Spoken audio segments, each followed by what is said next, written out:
Hi Pisces 2025. Kapalaran gabay, ito na po ang inyong reading. Tingnan natin, kuha tayo ng ilang messages, mensaheng gabay po para sa inyo, para dito sa darating na bagong taon 2025. Pisces, eto na, excited na ba ang lahat? Ito yung first sign na ating kakaharapin. Tayo po ay live na live sa ating YouTube. Babalikan ko kayo guys. After nito, kuha lang tayo ng ilang messages. Okay? Pisces, 2025. Anong kailangan nyong marinig? Anong maaring parating sa inyong buhay? Pag-ibig, relasyon, trabaho, life in general. Tayo ay general reading po. Just only take what resonate pa rin. Kahit pa pare-pareho kayo ng sign, ang bawat isa ay magkakaiba. Okay? Mensaheng gabay lang po, hindi ko tatamisan kung anong yung pwedeng umangat or makita natin, pero wag laliman, guidance lang po. Pisces 2025, anong kailangan niyong marinig? Para sa mga Pisces po, sa mga taong maaring makapakinig nito na Pisces 2025, message, guidance, Pisces, ano kung kailangan marinig ng mga taong ito?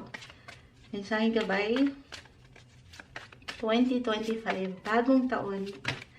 Ayan, meron ng kumpol na bumagsak.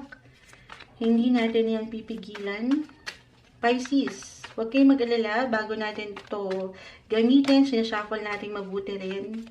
Mini-meditate. Ayan, mini-meditatean. Siyempre pa, napakahalaga nun. Ayan na. Tingnan muna natin to. Bilang ang dami ng bumagsak. The Six of Wands. The King of Swords. Okay, dito na lang. Ace of Wands, reverse. Hopefully, pantay naman sa camera. 8. Ace of Wands, 8 of Wands, both are in reverse. 7 of Cups. 10 of Pentacles, reverse. 10 and 2 of Pentacles, reverse. And the Queen of Wands. Okay. Sabi na, hindi siya pantay. Sobrang imbalance ni Moonchild, but hopefully, okay, sige. Pisces 2025. Kita nyo, 7 of Cups. Kunin na natin to. Ang daming tinuturo. Ang daming yung pwedeng matanggap. Ang daming ganap. Ano tong pwedeng matanggap? Mula sa ilang cards sa bumagsak, pakita natin sa live. 7 of Cups, Pisces. Anong matatanggap? Okay. Unang-unang nag-highlight dito. Anything in regards your work, money, and family. Okay? Pero isa-isahin natin. Ang daming medyo na-overwhelm si Moonchild. Ang dami. 7 of Cups, ang dami. Limitless yung pwedeng i-offer or ihain sa inyo sa bagong taon na ito, Pisces. Pagdating muna tayo sa usaping pamilya, relasyon. Napakalawak ng relationship sector. Ipapasok na natin dito ang usaping pag-ibig, romance. 7. This is about your relationship or personal relationship. Okay.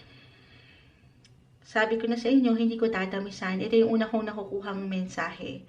2 and 10 of Pentacles, both are in reverse. Just only take what resonates, especially pagdating sa usaping pamilya at pera. Maaaring meron kayong kailangan pa rin patuloy na ibalanse sa part na yan na hindi nagiging magaan or magiging magaan at one point na very normal guys.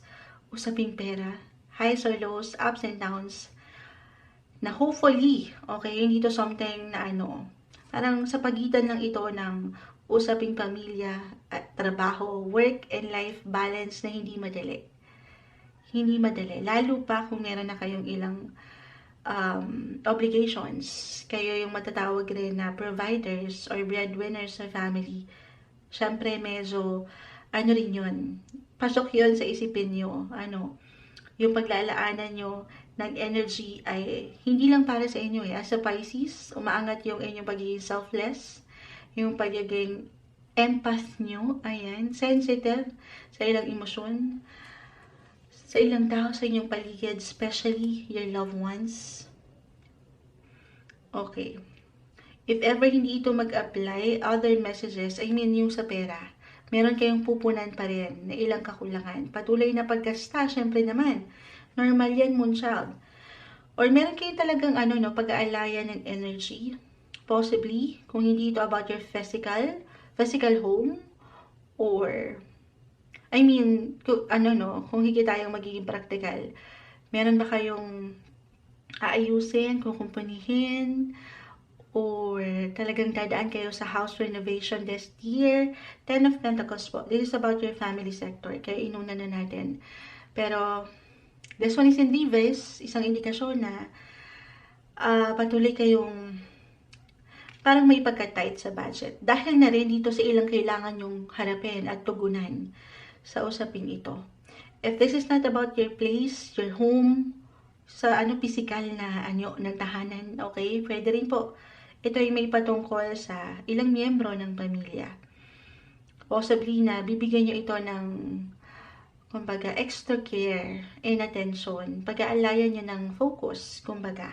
Or reversal po ang energy natin every time. Pisces, pwede itong kayo mismo ang kailanganin ng ilang taong ito, your loved ones, your family, or ikaw itong kailanganin sila. Okay, yun lang naman yun. Pero, this is something, sabi ko nga, 7 of Cups. Queen of Wands. Nag-iinit eh. Nag-iinit yung inspirasyon sa inyo na patuloy nyong magampanan yung pangangailangan pagdating sa tahanan, pamilya. So, present. Lalo pa, kung present at magiging present talaga, mapapaangat nyo yung kagustuhan o yung willingness na makitaan nyo ng improvement ang sitwasyong ito. Sa true lang, i-claim na natin, okay? Guys, Six of Wands, Knight of Wands, King of Swords. Ayan yung power nyo to take action, to do some action, inspired action. Hindi po malabo na makitaan niya ng kagandahan or improvement ngayong taon.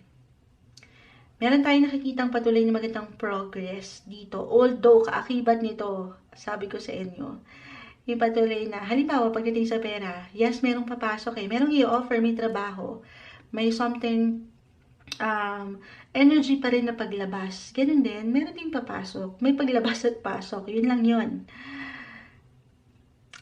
So, hindi ka pa rin mawawalan. Kasi umaangat pa rin dito yung init sa'yo na matugunan ang lahat ng pangangailangan. Gaano man guys, yung improvement na ito, this is something 10. This is about your career Career, family. So, this is something na patuloy pong maaring magmula pa rin. Itong solusyon, okay, para sa ikay-improve ng tahanan, pamilya, patuloy na magmumula sa iyong pinaghihirapan, pinagsisikapan.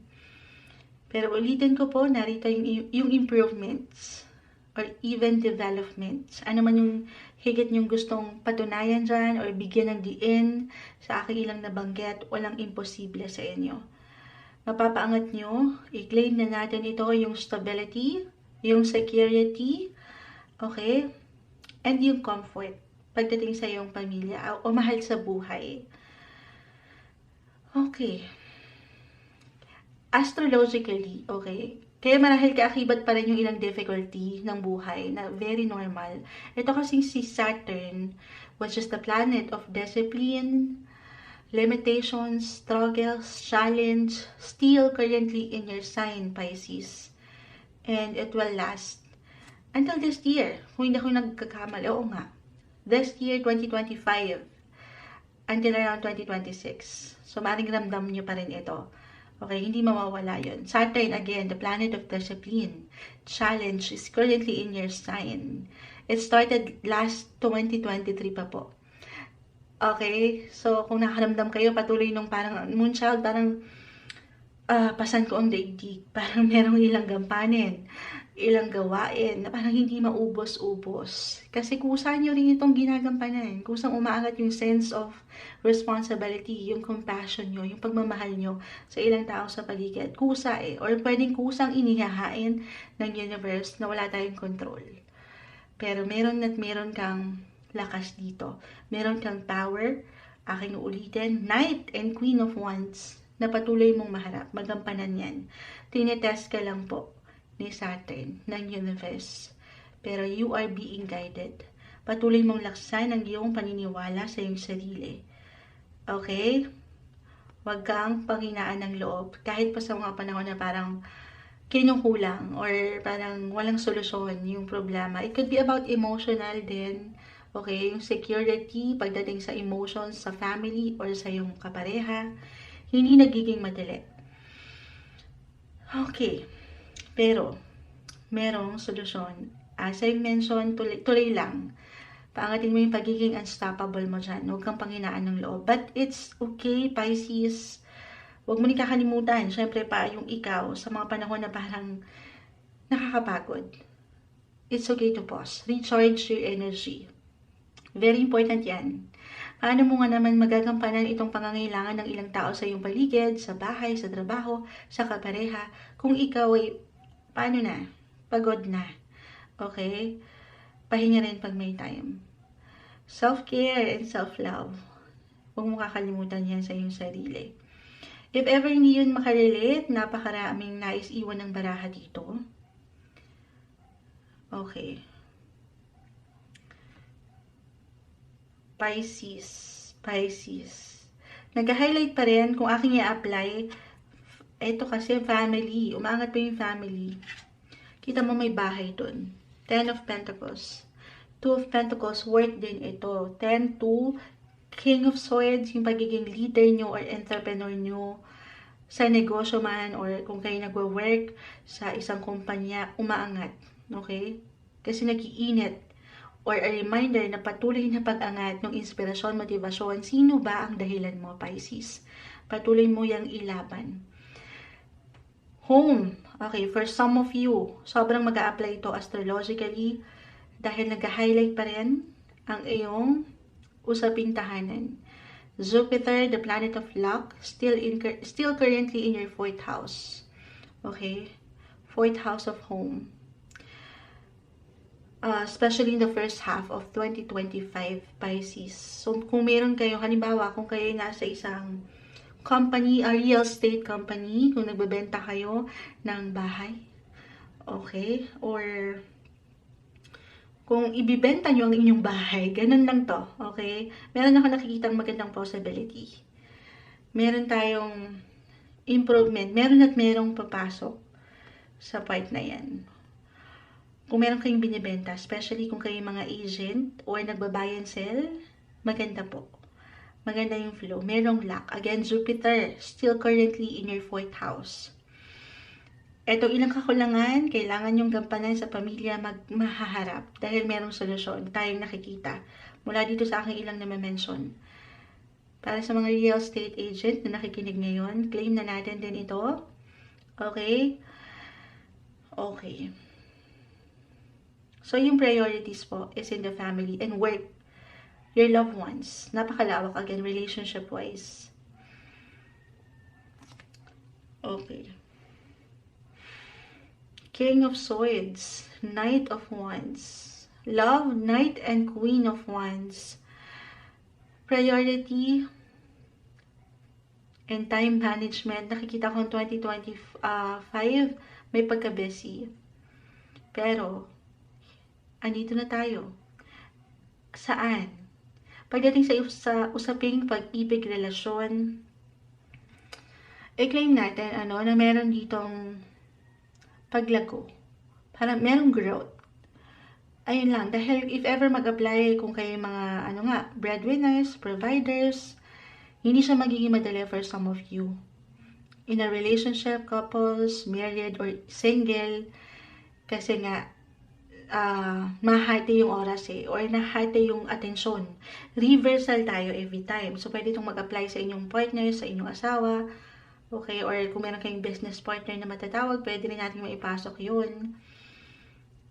So, hindi siya magiging madali. Pero meron.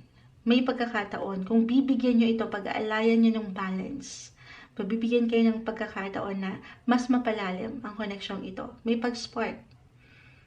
Okay, nag-iinit ang inyong love life. I will be honest. Yun lang. Prioritization is the key. Hindi sa meron kayong inuuna o unahin. maybe kung nanaisin nyo lang naman, maglaan kayo ng plano or make a to-do list kung sino, kailan, saan kayo pwedeng mag-invest ng enerhiya sa inyong kapareha or sa trabaho, sa pamilya. Ang dami po, 7 of Cups, na overwhelm tayo dito. Ang dami yung pwedeng ihain sa inyong mga plato ngayon na hindi nyo alam, may pagka-overwhelm sa feeling kung sino yung unahin. So, take it easy. Connect, communicate, kung paano nyo i-handle ang sitwasyon. Okay? Nang hindi nyo rin sila nakakalimutan, itong ilang sektor sa buhay. Lalo pa, especially sa yung pamilya, your loved ones. Parang kakailanganin kayo hahanap-hanapin kayo ngayong taon. So, para mas maalayan nyo sila nung extra TLC, especially sa family, yung tender loving and care. Ayan. Especially kung meron na kayong anak, Kasi umaangat po dito yon. And special, moonchild, yan? Speaking. Mekos-mekos na, anong oras na? 3:33 AM na po, time check tayo. Tayo ay live na live sa YouTube pa rin. Walang break ito. Tuloy-tuloy tayo. Pisces pa rin po. Speaking of anak, guys, astrologically, merong bata dito. May mga bago. May pwedeng i-offer sa inyo ang mundo. Ito yung extra. Ito hindi po isang medical advisor ang moonchild. Hindi po tayo, professional health advisor or ano pa man. Simpleng tarot card reader lamang po tayo. Pero,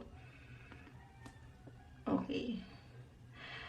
Especially astrologically, second half of 2025, magka-highlight po ang inyong 5th house. 5th house, ang lawak niyan. Pero una ko nang nabanggit, ang baby, ang kids. Dalawa lang yan. Either kung meron na kayong anak, higit nyo silang paglalaanan ng extra focus, attention. Halimbawa, mag-i-school na sila ngayon, or meron kayong kailangan higit na iwan ng priority sa kanila na hindi ganun kadali, pero mapanghawakan as long as you stay balanced. Or, meron pong baby blessing. Yes po, Jupiter will enter your 5th house, second half of 2025, Pisces. Kung andito na yung kahilingan nyo, at ito na yung hinihintay ng ilan sa inyo, Pisces, i-claim na natin ito. Okay? Pero kung hindi pa kayo handa, syempre pa, totoo naman yan, ang pag-aanak ay extra rin. I mean, extra responsibility. Kanina ko pa naman mention, isang responsibilidad. So, kung hindi pa ready, then be extra careful. This is something na dapat pinaplano, pinaghahandaan. Kita nyo, may baby. May baby po. Okay? Pakita natin sa live. Si Ten of Pentacles. Sobrang mag-apply yan doon. Kung hindi mag-apply, sabi ko nga, kung meron na kayong anak, bibigyan nyo lang sila ng higit na focus. Or, speaking of anak, yung pagiging bata po. Kasi nakikita ko dito yung ilang dalahin nyo sa buhay. Trabaho, pamilya, relasyon. Hindi siya nagiging madali, especially Saturn in your sign right now. So, patuloy na parang may ilang restrictions, difficulty talaga in life. Life in general, nasa inyong first house po, si Saturn. So, speaking of bata, yung pagiging bata, minsan nakakalimutan na natin. Yung inyong mga inner child, pangatin yan ngayong taon. Magsaya din sa paraan kung paano kayo makapag-enjoy, have fun. Minsan, sa sobrang dami ng ating kinakaharap, sa dami ng isipin, hindi na tayo nakakapagpahinga, recharge ng energy. Maaaring makatulong po, kaya umaangat din yung energy ng isang pagiging bata. Kasi nakikita natin yung pagka-serious dito sa inyong cards. So, wag din kakalimutan, mapaangat yung para kayong bata. I mean, hindi naman sa magpapaka-immature kayo. Pero, di ba kapag, halimbawa, mag-apply yung ilang difficulty dito, minsan hindi natin maiwasan na maging emotional. At, ang hirap. Ang hirap ilaban ng isang sitwasyon, relasyon. Then, kalma. Kapag bata tayo, di ba, halimbawa, nasugatan kayo ngayong araw, hindi madali. Pero iiyak nyo lang yan ngayon, kinabukasan, ready na ulit kayo masaktan. Yung ganon. So, wag masyadong serious daw. Baka ganun yung energy na. Sa dami ng lalo pa kung meron kayong responsibility, madaling sabihin yan, Moonchild, mahirap gawin. Yes, pero kalmahan. Deserve nyo yung kahit paano magkaroon kayo ng kaluwagan dyan sa inyong mga deep. Okay? Pero kung wala yung intention pa sa pagbe-baby, guys, single, wag ipilit. Okay, wag ipilit. Pero maaaring yung may spark pagdating pa rin sa inyong buhay relasyon. Especially if you're in the dating stage, may enjoy yung company, or meron talagang someone na aangat or pwedeng tumatak sa inyong buhay ngayong taon. Maganda po when it comes to love. Pero kaakibat pa rin ito yung ilang, syempre pa, obligations, responsibility. Kung hindi mag-apply yung baby sa inyo mismo, pwede po ito sa ilang miyembro ng pamilya. Okay, maaaring merong bagong family member ang dumating sa inyo. Ayan ang umaangat. Sige, tayo ha. Ano pang parating para sa mga Pisces 2025? Tumatalon na. Scorpio. Yung energy ng Scorpio, hindi po kailangan Pisces. Kayo na yan. Water sign, both water sign. Gusto niyo yan, tumalon na kayo. Scorpio, yung energy ng Scorpio, transitions, transformation, yung affection, may pagkamalalim, sa family, especially your loved ones, may ilang changes po. Pisces, you're in the 12th house of healing.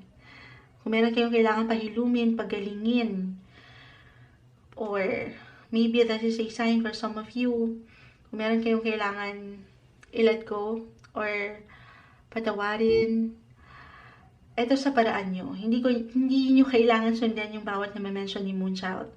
Pero, naring ang ilan sa inyo yung mantra na aangat ng kusa, or ito yung kailangan marinig.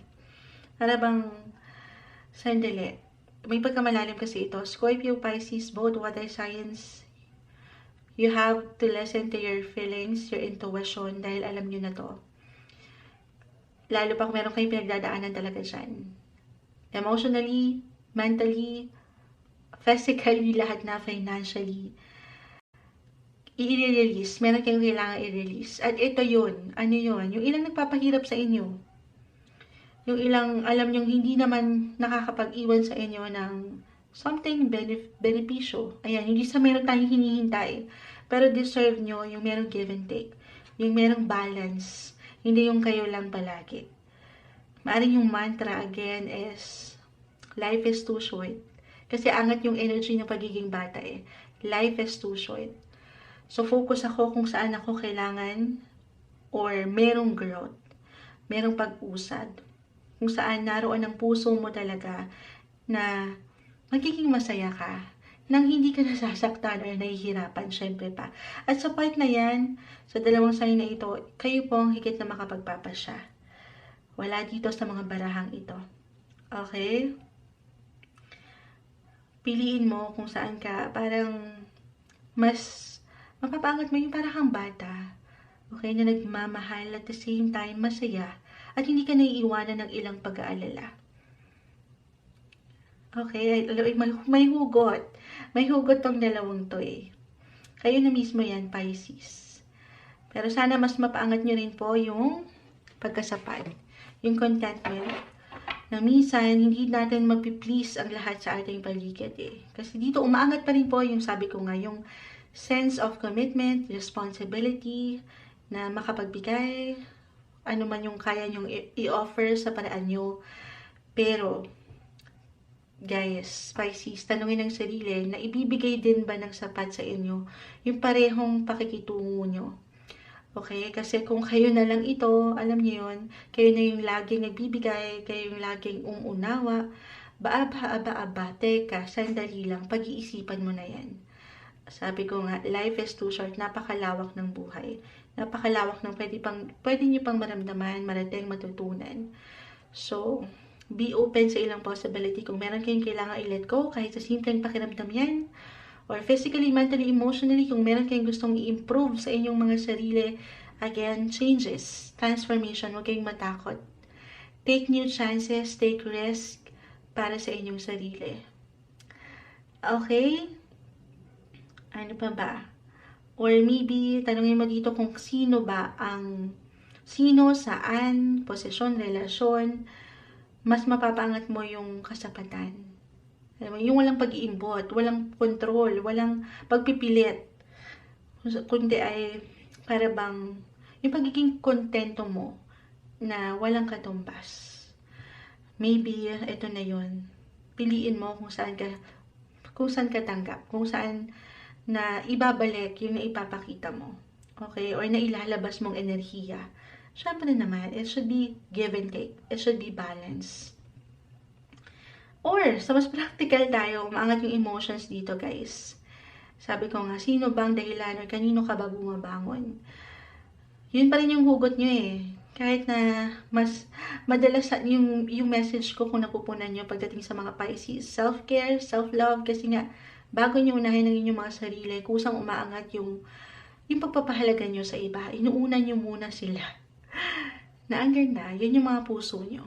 Yun yung natural sa inyo. Pero, this time, sana bigyan mo rin, pahintulutan mo pa rin ang sarili na makapagpahinga, okay, sa paraan mo. Iba-iba pa rin tayo dyan. Or sino ba ang pahinga mo? Maybe a sign, nag-highlight ngayong taon, again, your family, your loved ones, or kung meron na kayong kids, spend more quality time kasama sila. Lalo pa kung patuloy na, especially nitong mga nakalipas na buwan or taon, ay naging busy ang ilang bagay-bagay or ang ilan sa inyo, sa ilang sektor ng buhay. So, this 2025, i-claim natin, ito yung kailangan nyo mapaangat or kusang aangat ng higit yung balance sa part na ito. Other messages, add pa natin, sige, bilang may init may saya, pero parang sabi ko nga, oras lang ito, sapat na oras. Time management, hindi madali, balance, make new memories kasama ang mga taong ito na mahalaga sa'yo. Okay? Kasi kung ano man yung maaari nyong mabuo, Scorpio, Pisces, ang lalim yan. Kung ano yung pwede nyong mapagsamahang memories together this year, ito yung mga memories that you're going to treasure forever. Okay? Lalo pa, kahit over the net lang ito, kung kayo malayo sa inyong mga mahal sa buhay ngayon. Kasi baka, ito reversal again, may nakakamiss sa inyo. Or namimiss lang din kayo ng mga taong ito. So, perfect year din ito to connect or reconnect. Or have that special deep connection with your loved ones. Okay, ano pa bang ma-add natin? Napakalawak ng cards. So, meron tayong ilang naputol. Nawili ako, dire-diretso tayo. Nag-stop pala yung ating camera. But anyway, yun pa rin yung maiiwan ko, guys. Merong magandang potensyal, good news, merong i-offer para sa i-improve ng ilang sektor nito sa inyong buhay, pamilya, tahanan, kapareha. Pero still, kaakibat pa rin ito yung ilang challenge na very normal sa buhay. Okay? Pero gumagalaw po kayo. Umaangat yung magandang flow. Basta't huwag niyo itong sukuan, patuloy na laban.